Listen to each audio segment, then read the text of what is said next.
Assalamu alaikum students of class 6th. I hope you all are doing well. So today we will start with the second chapter of civics. So please take out your books and open it at chapter number 2. So this chapter is prejudice and discrimination. Prejudice का मतलब होता है पक्षपात और discrimination का मतलब होता है भेदभाव. सो इस चैप्टर में पहले हम पढ़ेंगे प्रिजुडाइस और स्टीरियोटाइप के बारे में, फिर डिफाइनिंग डिस्क्रिमिनेशन कि डिस्क्रिमिनेशन क्या होता है, types of prejudice and discrimination, prejudice और डिस्क्रिमिनेशन के कितने टाइप्स होते हैं, constitution and diversity. So first of all will look at the introduction of this chapter. हमने पिछले चैप्टर में देखा कि डाइवर्सिटी का मतलब क्या होता है, कैसे लोग अलग अलग रिलीजन और रीजन से होते हैं और एक ही देश में रहते हैं. हमारे देश में जो डाइवर्सिटी है उसे हमेशा हर कोई अप्रिशिएट नहीं करता है. ये जो हमारे देश में अलग अलग तरह के भिन्न भिन्न प्रकार के जो लोग पाए जाते हैं इसे हर वक्त हर इंसान अप्रिशिएट नहीं करता. अक्सर लोग एक तरीके का नजरिया या एटीट्यूड बना लेते हैं दूसरे लोगों के लिए, दूसरे ग्रुप ऑफ पीपल के लिए, उनके रीजन, उनके कास्ट, उनके रिलीजन के बेसिस पे. कभी कभी वो डिसलाइक करते हैं उन्हें, या उनके साथ उनका जो बिहेवियर होता है, जो एक्सपीरियंस होता है वो ठीक नहीं होता, तो वो उनके साथ भेदभाव करते हैं और इसी को हम कहते हैं प्रिजुडाइस. और इसी प्रिजुडाइस की वजह से अक्सर हमारे देश में डिसहार्मनी होती है, लोगों में जो भाईचारा होता है वो खत्म होता है. सो फर्स्ट आता है प्रिजुडाइस. कि प्रिजुडाइस का मतलब क्या होता है, पक्षपात का मतलब क्या होता है. प्रिजुडाइस का मतलब होता है देखना या लोगों को जज करना नेगेटिव या एक इंफीरियर मैनर में, उन्हें अपने से कमतर समझना बिना उनके बारे में जाने. ऐसा तब होता है जब हम लोगों के बारे में गलत यकीन मान लेते हैं या अलग सोच रखते हैं. फॉर एग्जाम्पल अगर आप ये सोच लें कि सबसे सुपीरियर इंग्लिश है और बाकी सारी लैंग्वेज इंग्लिश के सामने इंफीरियर है, कम है, फिर आप लोगों को उनकी लैंग्वेज के बेसिस पर ही जज करेंगे. कि जो लोग इंग्लिश के अलावा लैंग्वेजेस बोलेंगे आप उन्हें नेगेटिवली लेंगे. बल्कि ऐसा नहीं है. जरूरी नहीं है कि जो इंग्लिश बोले वो ज्यादा इंटेलिजेंट है या ज्यादा सुपीरियर है और जो हिंदी या दूसरी लैंग्वेज बोले वो सुपीरियर नहीं है. जब हम एक आइडिया या ओपिनियन बना लेते हैं दूसरों के बारे में बिना अच्छे से उनके बारे में जाने, और इसी चीज से हम उनके खिलाफ वैसा ही बिहेवियर करते हैं. कभी कभी हम उनकी तरफ रूड हो जाते हैं, हम उनकी तरफ फ्रेंडली नहीं होते, अक्सर हम उनके अगेंस्ट हो जाते हैं, तो हम फील करते हैं प्रिजुडाइस. ऐसे एक्ट, ऐसे जब हम मैनर में हम काम कर ऐसे एक्ट करते हैं हम, तो हम उस इंसान को हर्ट कर सकते हैं, उसकी फीलिंग्स को तकलीफ पहुंचा सकते हैं. इस वजह से लोगों में डिफरेंसेस पैदा होते हैं. प्रिजुडाइस बहुत सारी चीजों पे बेस्ड हो सकता है. प्रिजुडाइस लोगों के धार्मिक यकीन, उनको किस धर्म को मानते हैं इस चीज से बेस्ड हो सकता है. रीजन वो कहाँ से आए इस चीज से बेस्ड हो सकता है. उनकी स्किन के कलर पे, उनके बोलने के लहजे पे और वो क्या कपड़े पहनते हैं, इन सब पे प्रिजुडाइस बेस्ड हो सकता है. So next topic is how to overcome prejudice. हम prejudice से कैसे बाहर आ सकते हैं. हम prejudice को खत्म कर सकते हैं एक तरीके से, लोगों को समझे पहले, बाद में उनके बारे में एक तरीके का नजरिया फॉर्म करें. हमें खुद को एक चांस देना चाहिए एक दूसरे को बेहतर तरीके से जानने के लिए और एक दूसरे के बारे में ओपिनियंस बनाने के लिए. हमें रिस्पेक्ट और एक्सेप्ट करना चाहिए हमारे देश की डाइवर्सिटी को, और हमें ज्यादा से ज्यादा सीखना चाहिए दूसरे कल्चर, लैंग्वेज और रिलीजन्स के बारे में. इस वजह से हमारा माइंड ब्रॉडन होगा, हमारे माइंड में एक्सपेंशन होगा. जिस तरीके से हम दूसरे कल्चर्स को रिस्पेक्ट करेंगे, जो उन्हें रिस्पेक्ट करने लगेंगे, तभी हम प्रिजुडाइस को ओवरकम कर देंगे. मोस्ट इंपॉर्टेंटली हमें दूसरे लोगों को वैसे ही ट्रीट करना चाहिए जैसा कि हम चाहते हैं कि वो हमें ट्रीट करें. So this is all about prejudice, कि हम प्रिजुडाइस को कैसे ओवरकम कर सकते हैं. And next topic is stereotype. Stereotype एक बिल्कुल फिक्स्ड आइडिया या बिलीफ होता है लोगों के बारे में या किसी एक के बारे में. ठीक है, पीपल हैव अबाउट समथिंग और समवन, किसी चीज के बारे में, किसी एक के बारे में, और अक्सर ये आइडियाज ट्रू नहीं होते. स्टीरियोटाइप्स ही प्रिजुडाइस की तरह होते हैं. ये भी बहुत सारे फैक्टर्स जैसे रिलीजन, रीजन, जेंडर या इकोनॉमिक बैकग्राउंड के, उनका पिछला आर्थिक हालात क्या है, सब पे बेस्ड हो सकता है. हम लोगों के बारे में एजम्पशन बना लेते हैं, सोच लेते हैं कि अच्छा ये ऐसा होगा, और फिर हम ये बिलीव करने लगते हैं कि वो लोग ऐसे ही हैं. हर ग्रुप के अपने आइडियाज, वैल्यूज और बिलीव होते हैं और हमें उसे रिस्पेक्ट करना चाहिए. एक तरीके से क्रिश्चियंस हैं, उनके अलग बिलीव्स हैं, मुस्लिम्स के अलग बिलीव्स हैं, जैन्स के अलग हैं, हिंदूज के अलग हैं, तो हमें हर किसी के बिलीव्स की रिस्पेक्ट करनी चाहिए. साथ साथ हमें स्ट्राइव करना चाहिए कि आखिर उनमें और हमें क्या फर्क है, लेकिन हमें पहले से उनके बारे में कोई आइडिया बना के रखना नहीं चाहिए अपने माइंड के अंदर. सो नेक्स्ट इज डिस्क्रिमिनेशन, भेदभाव.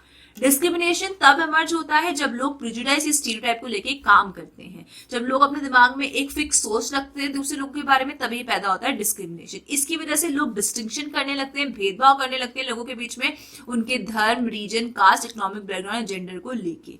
इसका मतलब यह है कि हम लोगों को एक अनफेयर या बेइज्जती के रूप में उन्हें ट्रीट करते हैं, उनको कुछ हक नहीं देते और कुछ प्रिविलेज से उन्हें दूर रखते हैं जो सब लोगों के लिए, लेकिन हम उन स्पेशल लोगों को, उन लोगों को हम वो काम नहीं करने देते क्योंकि हमारे दिमाग में उनके लिए एक फिक्स्ड सोच या एक अलग तरीके का नजरिया होता है, जिसकी वजह से उन लोगों को इक्वल अपॉर्चुनिटीज नहीं मिल पाती और जिस वजह से वो आगे बढ़ भी नहीं पाते। डिस्क्रिमिनेशन एक तरीके से एक ऐसा गैप सोसाइटी में पैदा कर देता है जो कभी भी खत्म नहीं हो पाता। So next is kind of prejudice and discrimination. Discrimination prejudice किस तरह के होते हैं? डिस्क्रिमिनेशन को हम बहुत सारे रीजंस की वजह से कह सकते हैं कि होता है। लोगों को डिस्क्रिमिनेट किया जाता है, उन्हें भेदभाव किया जाता है उनके धर्म के बेस पे, उनकी रीजन के बेस पे, उनकी जाति के बेस पे, उनके लिंग के बेस पे, उनके आर्थिक बैकग्राउंड के बेस पे कि कहाँ से वो आए हैं। सो इंडिया में basically India is a land of diversity. India में हमें भिन्न भिन्न प्रकार के धर्म मिलते हैं, जाति मिलती है, लोग मिलते हैं। तो यहाँ पे ये डाइवर्सिटीज जो है यही एक तरीके से सोर्स बन गई है, स्रोत बन गई है इस प्रेजुडाइज, इस असमानता और इस भेदभाव का। तो सबसे पहले जो हम जिस टाइप का हम प्रेजुडाइज देखेंगे वो आता है कास्ट बेस्ड डिस्क्रिमिनेशन, कि धर्म के बेसिस पे हम लोगों में कैसे भेदभाव करते हैं। कास्ट बेस्ड डिस्क्रिमिनेशन अक्सर तब होता है जब लोगों को उनकी जाति के बेस पे उनमें भेदभाव किया जाता है। जो इंडिया में जो कास्ट सिस्टम है बहुत ज्यादा स्ट्रिक्ट है, बहुत ज्यादा सख्त था पुराने वक्त में। इंडिया में 4 कास्ट थी, ब्राह्मण, क्षत्रिय, वैश्य और शूद्रास, जिनको उनके व्यवसाय के वो क्या काम करते हैं इसके बेसिस पे डिवाइड किया गया। जो लोग कूड़ा उठाते हैं, बाल काटते हैं, साफ सफाई के गंदे काम करते हैं, जो काम ज्यादा पाक नहीं होते और उनके काम की कम वैल्यू होती है, और उन लोगों को लोगों ने डर्टी और इम्प्योर माना। ऐसे लोगों को लोगों ने कहना शुरू कर दिया अनटचेबल्स। जो ऊपर ऊंची जाति के लोग थे, जो लोग ये सब काम नहीं करते, उन्होंने ऐसे लोगों को कहना शुरू कर दिया अनटचेबल या फिर लोअर कास्ट, या फिर जिन्हें हम दलित भी कहते हैं। जो दलित है उसका मतलब होता है एक ऐसा इंसान जो टूटा हुआ है, जिसके ऊपर कोई राज कर रहा है। इनको आज हमारी सरकार कहती है SC, शेड्यूल्ड कास्ट। पहले जो दलित थे उन्हें वो हक या वो राइट्स नहीं मिले थे दूसरे राइट्स के, दूसरी जातियों के जैसे ब्राह्मण, क्षत्रिय, वैश्य के जैसे दलितों को पहले ही हक नहीं थे। उन्हें ऐसी अपॉर्चुनिटीज नहीं मिलती थी, उन्हें अलाउड नहीं था कि वो अपना प्रोफेशन चेंज कर सके, उन्हें कोई प्रिविलेज नहीं मिलती थी, ना ही वो मंदिर जा सकते, ना ही स्कूल। उन्हें बहुत सारी पब्लिक फैसिलिटीज भी इस्तेमाल करने से मना था, जैसे कुएं से पानी निकालना। उनके बच्चे ऊंची जाति के बच्चों के साथ ना तो बैठ सकते थे, ना ही खेल सकते थे। लेकिन डॉक्टर भीमराव अंबेडकर ने, भीमराव अंबेडकर का जन्म 1891 में हुआ था और का इंतकाल 1956 में हुआ था। वो इंडिया के एक बहुत महान नेता थे जो एक नीची जाति से बिलोंग करते थे, इसका मतलब होता है माहर। उनके साथ भी डिस्क्रिमिनेशन हुआ, उनके साथ भी शोषण हुआ, उन्हें भी लोगों ने गलत तरीके से ट्रीट किया, उन्हें भी दूसरे बच्चों के साथ नहीं स्कूल में बैठने दिया जाता था, उन्हें अलग बिठाया जाता था, उन्हें भी स्कूल के कुएं से पानी नहीं पीने दिया जाता, जैसे दूसरे बच्चे पीते थे लेकिन वो नहीं पी सकते थे क्योंकि वो एक नीची जाति के थे। डॉक्टर BR अम्बेडकर ने दलितों के अपलिफ्टमेंट के लिए, दलितों की बेहतरी के लिए लड़ाई लड़ी अपनी पूरी जिंदगी। उन्होंने अनटचेबिलिटी, छूत अछूत के खिलाफ लड़ाई लड़ी। उन्होंने सोसाइटी के इन लोगों को इक्वल अवसर के लिए काम करा। उन्होंने दलितों को इंकरेज किया, हिम्मत दी कि अपने बच्चों को स्कूल भेजें, कॉलेज भेजें, ताकि वो सरकार में अलग अलग नौकरियां हासिल कर सके। डॉक्टर BR अम्बेडकर पहले इंसान थे अपनी कास्ट से, अपनी महार कास्ट से, जिसने कॉलेज की एजुकेशन पूरी करी, इंग्लैंड गए और एक वकील बने। उन्हें चेयरमैन बनाया गया ड्राफ्टिंग कमेटी का, जिसे रिस्पॉन्सिबिलिटी दी गई कि वो हमारे देश का कॉन्स्टिट्यूशन बनाए, संविधान बनाए इंडिया के लिए। इसीलिए डॉक्टर BR अम्बेडकर को हम father of the Indian constitution कहते हैं। और डॉक्टर BR अम्बेडकर की बदौलत ही आज इंडिया में डिस्क्रिमिनेशन काफी हद तक खत्म हो चुका है। मल्टीपल आइडेंटिटीज, जब हम डिस्क्रिमिनेट करते हैं किसी एक वजह से, हम खुद की आइडेंटिटी को लिमिट कर लेते हैं। हम सबके मल्टीपल आइडेंटिटीज हैं, हमें किसी इंसान को किसी एक चीज को देख के जज नहीं करना चाहिए।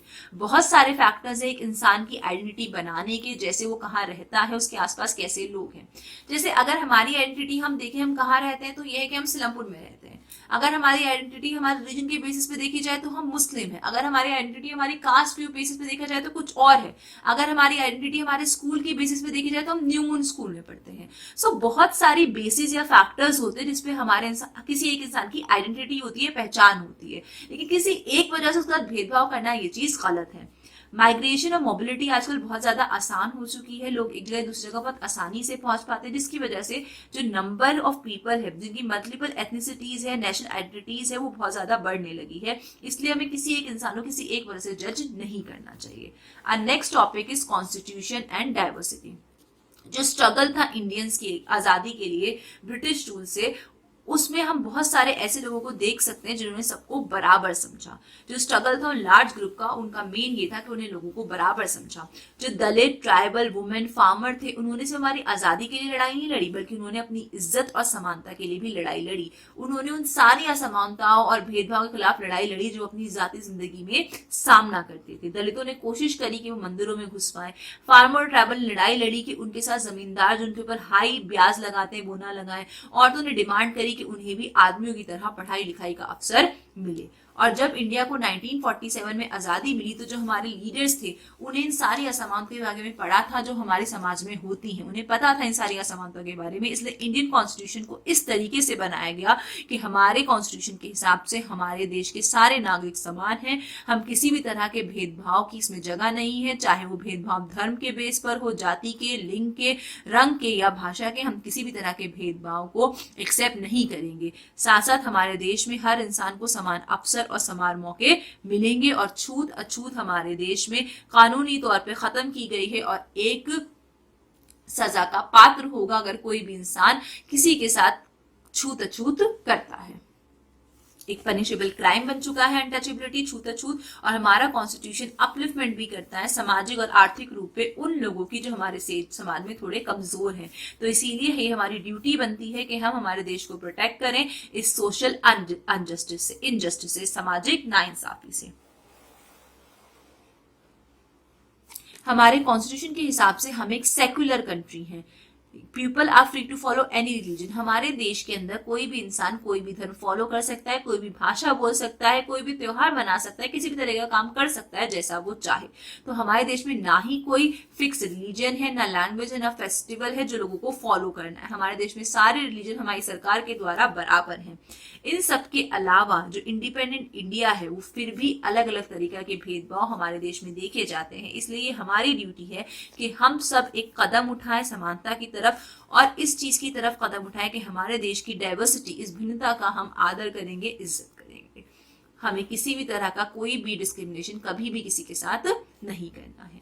So student, that's all about this chapter. So now we will move on to the exercise of this chapter. So please take out your pencils. सबसे पहले हम इसकी टिक द करेक्ट कर लेते हैं। फर्स्ट है to make distinction between people on the basis of religion, caste, region, gender, economic background except is referred to west. जब हम लोगों पे उनकी धर्म, जाति, रीजन, जेंडर, लिंग, इकोनॉमिक, इन सब के बेसिस पर उन्हें भेदभाव करते हैं तो उसे क्या कहते हैं? Discrimination. Second, the Dalit are not term by the government as, दलितों को अब सरकार क्या कहकर बुलाती है? Scheduled caste. Third, discrimination done on the basis of gender is referred to as, ऐसा भेदभाव जो लिंग के बेसिस पे होता है उसे क्या कहते हैं? Gender prejudice. Fixed ideas and believe the people have about someone और something is referred to as, जब लोगों के दिमाग में एक फिक्स विचार होता है किसी चीज को लेके, किसी इंसान को लेके, उसे हम क्या कहते हैं? Stereotype. The weaker and backward section of society are protected by, हमारे देश के कमजोर तबके को कौन प्रोटेक्ट करता है? स्टेट। अब हम इसके क्वेश्चन आंसर्स करते हैं और फिल इन द ब्लैंक्स। पहले हम इसकी ट्रू फॉल्स देख लेते हैं। फर्स्ट है doctor B R Ambedkar belong to the Kshatriya caste. क्या doctor B R Ambedkar Kshatriya caste से थे? फॉल्स, वो महार कास्ट से थे। Second, discrimination damage the peace and progress of a country, भेदभाव की वजह से हमारे देश की शांति और समृद्धि खराब होती है। True. Third, economic condition are source of discrimination, लोगों के आर्थिक स्तर के बेसिस पे भी लोग भेदभाव करते हैं। True. According to the constitution of India all people have to follow one religion, Bharat के संविधान के हिसाब से लोगों को एक धर्म फॉलो करना चाहिए। False. Fifth, untouchability is approved by our constitution, छूत अछूत को हमारा कॉन्स्टिट्यूशन मानता है। फॉल्स। अब हम इसकी फिल इन द ब्लैंक्स देख लेते हैं। Dash means to have a negative or inferior opinion about people without knowing much about them, ऐसी चीज जिसकी वजह से हम लोगों के बारे में एक नेगेटिव इंफीरियर ओपिनियन रख लेते हैं बिना उनके बारे में जाने, उसे क्या कहते हैं? Prejudice. Women demand the right to dash just like the man, women ने किस चीज की मांग करी थी आदमियों के जैसे? किस हक के लिए? एजुकेशन के लिए। People who did job such as cutting hair and cleaning were considered, ऐसे लोग जो लोग के बाल काटते थे, साफ सफाई करते थे, उन्हें क्या कहा जाता था? Untouchables. Dash is considered the father of the Indian constitution, father of Indian constitution किसे कहा जाता है? Doctor B R Ambedkar. Dash emerges when people act on stereotype and prejudice, ये होता है जब लोग स्टीरियोटाइप प्रेजुडाइज जैसी चीजें करते हैं, डिस्क्रिमिनेशन।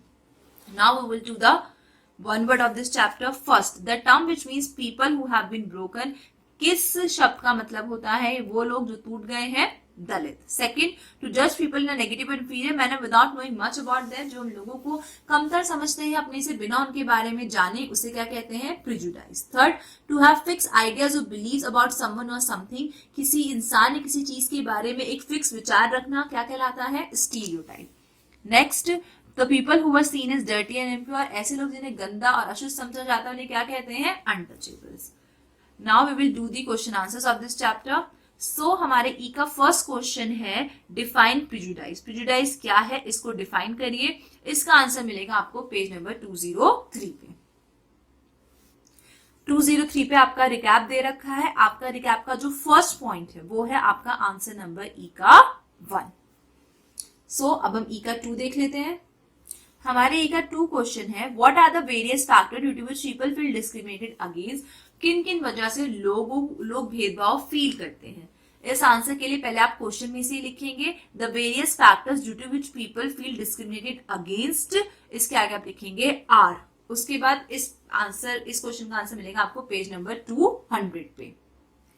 पहले जो आपने क्वेश्चन में से लिखा वो लिख के, उसके बाद आप रिलीजन से लेके यहाँ जेंडर एक्सेट्रा तक लिख देंगे। ये है आपका आंसर नंबर ई का 2। अब ई का 3 देख लेते हैं।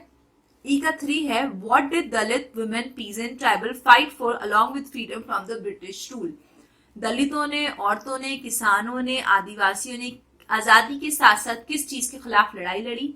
इस क्वेश्चन का आंसर आपको क्वेश्चन में ही मिलेगा। क्वेश्चन में पहले आप लिखेंगे Dalit women peasant tribals fight for के बाद आप लिखेंगे अनटचेबिलिटी, UNTOUCHABILITY। 4 के बाद आप अनटचेबिलिटी लिख देंगे। उसके बाद दोबारा आप क्वेश्चन में से लिख देंगे along with freedom from the British rule. So ये आंसर आपका कुछ इस तरीके से हो जाएगा, Dalit women peasants and tribals fight for untouchability along with freedom from the British rule. Okay students, तो ई में आपके 3 क्वेश्चन ही हैं। अब हम देख लेते हैं एफ का 1 हमें नहीं करना, हम एफ का 2 करेंगे। तो एफ का 2 क्या है, who are Dalit, what are they refer to as now, what problem did they face in the past. Dalit कौन है, उन्हें अब क्या कहा जाता है, और पास्ट में उन्हें किन किन परेशानियों का सामना करना पड़ता था। इसका आंसर मिलेगा हमें पेज नंबर 201 पे। 201 पे लोअर कास्ट से लेके सेकेंड पैरा की सेकेंड लाइन में कास्ट तक, ये है आपका आंसर नंबर एफ का 2।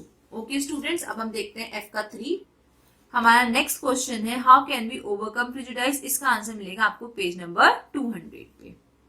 200 पे जहां लिखा है हाउ टू ओवरकम प्रिजुडाइज, इसकी फर्स्ट लाइन में वी कैन से लेके इसकी 5th लाइन में अबाउट देम तक, ये है आपका आंसर नंबर एफ का 3। Okay students, so that's all about this chapter. इंशाल्लाह we will meet in the next class. तब तक आपको आपकी कॉपीज के अंदर सिर्फ क्वेश्चन आंसर्स करने हैं, tick the correct, true false, fill in the blanks and one word आपको कॉपी में नहीं करने हैं। आपको कॉपी में सिर्फ और सिर्फ क्वेश्चन आंसर्स करने हैं। ओके स्टूडेंट्स, अल्लाह हाफिज।